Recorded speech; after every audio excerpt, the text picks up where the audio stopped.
let's talk about how do we create a custom function. There's two parts to this. The first thing you have to do is what's called defining the function. And when we define a function, we are telling Python, this is what that function is, this is what it does.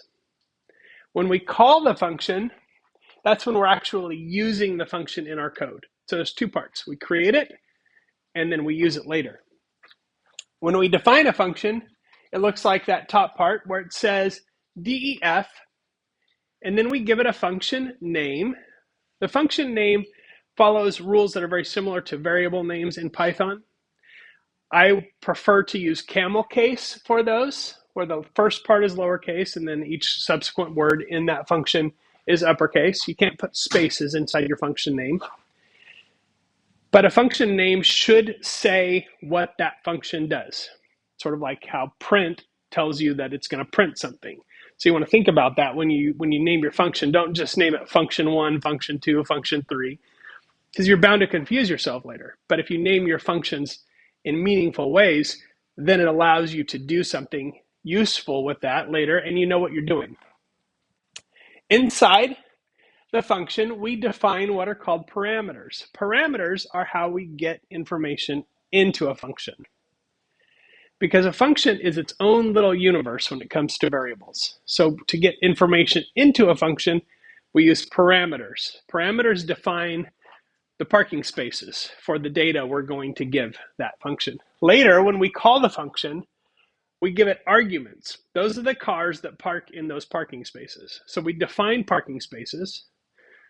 Sort of like if you go out here in the lot next to the administration building, there's special reserved parking spaces for the president, the vice president, and all that stuff. And everybody has their own, all the really important people have their own parking space.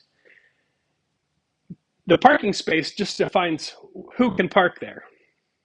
So the president comes and parks there, but there's a parking space and then there's the person who parks there, or the car that parks there. So this is the parking space. This is when we put the car in that space. Maybe that makes more sense. So in a function, we have a code block. Notice we got the pattern that we're starting to get used to seeing now, where we have a keyword, a name, and then we have a colon, and then the next line or the lines below that are indented. That code block belongs to the function. So when we call that function, it's going to do all of that indented code.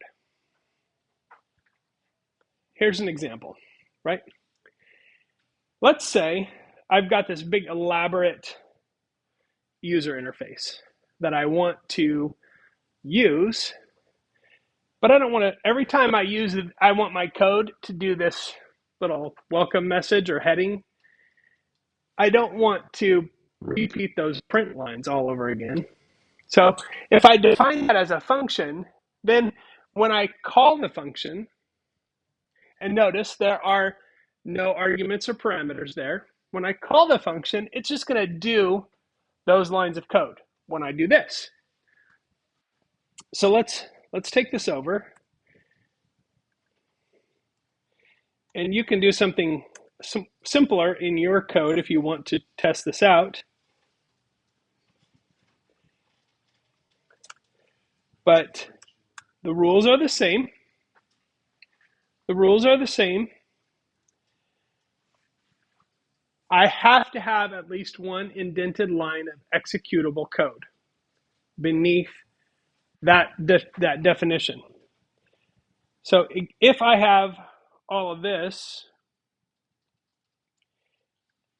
and it's all comments, there are no lines of executable code, meaning there are no lines of code that actually do something. So it's going to give me an error. It doesn't like that. If I run this code, it's going to immediately give me an indentation error. It says expected an indented block after the function definition. So it's expecting me to have something that does something. So if I uncomment those print lines, then I'm good to go. Now, when I run this code, what's it going to do right now? Nothing. It's going to do nothing. Nothing visibly. It will do something behind the scenes, but all I'm doing is defining the function. Python's going to be like, cool, thanks for defining the function. Now I'm finished, right? So it runs. I get exit code 0, which means there's no errors. There's nothing wrong with it. It just doesn't do anything. Why? Because I haven't told it to do anything visible. There's no interaction happening here. There's nothing printed. There's no inputs. But when I do this, notice up here it says one usage. This is not code. This is PyCharm giving me a little hint that says you have now used this function one time in your code. And if I click on this, it takes me to the first usage of that code. So if I have this definition and then 1,000 lines later in my huge program, I'm like, where did I use that function? If I click on that link, it'll take me straight to where I used it, which is a really handy feature in PyCharm. But now, when I do this, I'm defining the do welcome function. And then here, I am calling that function, which just means I'm using that function. I'm telling it to do what it's supposed to do.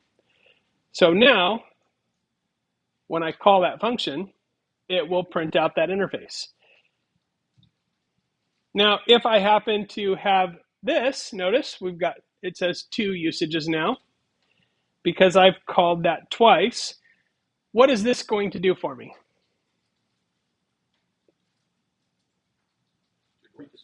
It's just going to print that stuff twice, just like that.